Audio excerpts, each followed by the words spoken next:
Telugu YouTube ఛానల్లో మీ వ్యాపార ప్రకటనల కోసం 9154949554కి కాల్ చేయండి.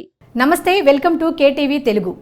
ఏపీ మాజీ సీఎం వైఎస్ జగన్మోహన్ రెడ్డి భయంతో వణికిపోతున్నట్లుగా సమాచారం. తన అరెస్టు అనివార్యమని ఆయనకు అనిపిస్తోంది. గతంలో తాను చేసిన పనులకు ఈసారి మూల్యం చెల్లించుకోక తప్పదని జగన్ గుర్తించారు. అందుకే ఇప్పుడు ఆయన ఏదో విధంగా కొంత వెసులుబాటు పొందే ప్రయత్నంలో ఉన్నారు. ఈ క్రమంలో ఎంత త్వరగా ప్రతిపక్ష నేత హోదా వస్తే అంత మంచిదని టెన్షన్ పడుతున్నారు. ఏపీ ప్రస్తుత ప్రభుత్వ వైఖరి చూస్తే చంద్రబాబు ముందే ఫిక్స్ అయ్యారన్న అనుమానాలు కూడా జగన్కు కలుగుతున్నాయి. మాచర్ల మాజీ ఎమ్మెల్యే పిన్నెల్లి రామకృష్ణారెడ్డి అరెస్ట్తో పిక్చర్ క్లియర్ అయిపోయింది. పిన్నెల్లి ముందస్తు బెయిల్ పిటిషన్ను హైకోర్టు తోసిపుచ్చిన గంటల వ్యవధిలోనే ఆయన్ను అరెస్ట్ చేయడంతో తన భవిష్యత్ ఏంటో జగన్కు తెలిసిపోయింది.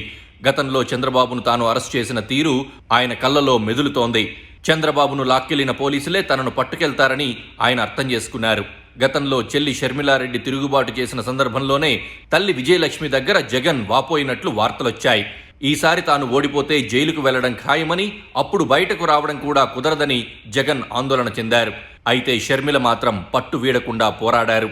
తాను గెలవకపోయినా జగన్ను ఓడించారు. నాటి భయమే నేడు జగన్ను వెంటాడుతోంది. చంద్రబాబు తలుచుకుంటే ఏ క్షణమైనా అరెస్ట్ చేస్తారని ఆయన ఆందోళన చెందుతున్నారు. అందుకే కొంతవరకైనా వెసులుబాటు పొందేందుకు నానా తంటాలు పడుతున్నారు. ప్రతిపక్ష నేత హోదా ఇవ్వాలని జగన్ పట్టుపడుతున్నారు. అది అసాధ్యమని, టీడీపీ ప్రభుత్వం అటువంటి పని చేయదని తెలిసి కూడా ఆయన తన డిమాండ్ను కొనసాగిస్తున్నారు. గతంలో చంద్రబాబును ఏడిపించిన సంగతి మర్చిపోయినట్లుగా జగన్ నటిస్తున్నారు. అధికారంలో ఉన్నప్పుడు జగన్ మహి మీద ఆడారు. లేని కేసులను సృష్టించి చంద్రబాబును అరెస్ట్ చేశారు. ఎంతమంది వద్దని వారించినా వినలేదు. పట్టుబట్టి మరీ అరెస్ట్ చేశారు.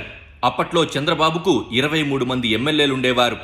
తాను తలుచుకుంటే అందరూ వైసీపీ వైపుకు వచ్చేస్తారని, పోనీలే అని వదిలేస్తున్నారని అప్పట్లో జగన్ ఎగతాళి చేశారు. అప్పుడు చంద్రబాబుకు ప్రతిపక్ష హోదా కూడా ఉండదని ఆయన సవాలు చేశారు. వాటన్నింటినీ గుర్తుపెట్టుకున్న ఏపీ ప్రజలు ఎన్నికల్లో వైసీపీని 11 స్థానాలకు పరిమితం చేశారు. ప్రతిపక్ష నేత హోదా రావాలంటే కనీసం 18 స్థానాలు అవసరమైన నేపథ్యంలో ఇప్పుడు జగన్కు దిక్కుతోచడం లేదు. అధిక సంఖ్యాక పార్టీగా తమకు ప్రతిపక్ష హోదా ఇవ్వాలని అసెంబ్లీ స్పీకర్కు ఆయన లేఖ రాశారు. అందుకు ప్రత్యేకమైన కారణాలే ఉన్నాయి. రాష్ట్రంలో ప్రతిపక్ష నేతకు కేబినెట్ మంత్రి హోదా ఉంటుంది. మంత్రికి ఉండే విశేషాధికారాలన్నీ ఆయనకు సంక్రమిస్తాయి. కొన్ని చట్టపరమైన రక్షణలు కూడా పొందే అవకాశం ఉంటుంది. ప్రతిపక్ష నేతను అరెస్ట్ చేయాలంటే గవర్నర్ అనుమతి తీసుకోవాలి. చెప్పకుండా అరెస్ట్ చేస్తే చట్టపరమైన సమస్యలొచ్చి పడతాయి.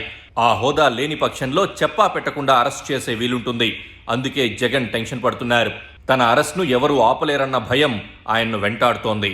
అధికారంలో ఉన్నప్పుడు ఇష్టానుసారం వ్యవహరిస్తే ఓడిపోయిన తర్వాత ఏమవుతుందో జగన్కు ఇప్పుడిప్పుడే అర్థమవుతోంది. పైగా వైసీపీ వాళ్లు చేసిన కబ్జాలు, అక్రమ నిర్మాణాలపై ప్రభుత్వం ఇప్పటికే దృష్టి పెట్టింది. కొత్త కట్టడాలు కూల్చివేయకుండా వైసీపీ వాళ్లు కోర్టుకు వెళ్లాల్సి వచ్చింది. అందుకే జగన్ ఇప్పుడు దేవుడి మీద భారం వేసి కూర్చున్నట్టుగా తెలుస్తోంది. Please do subscribe to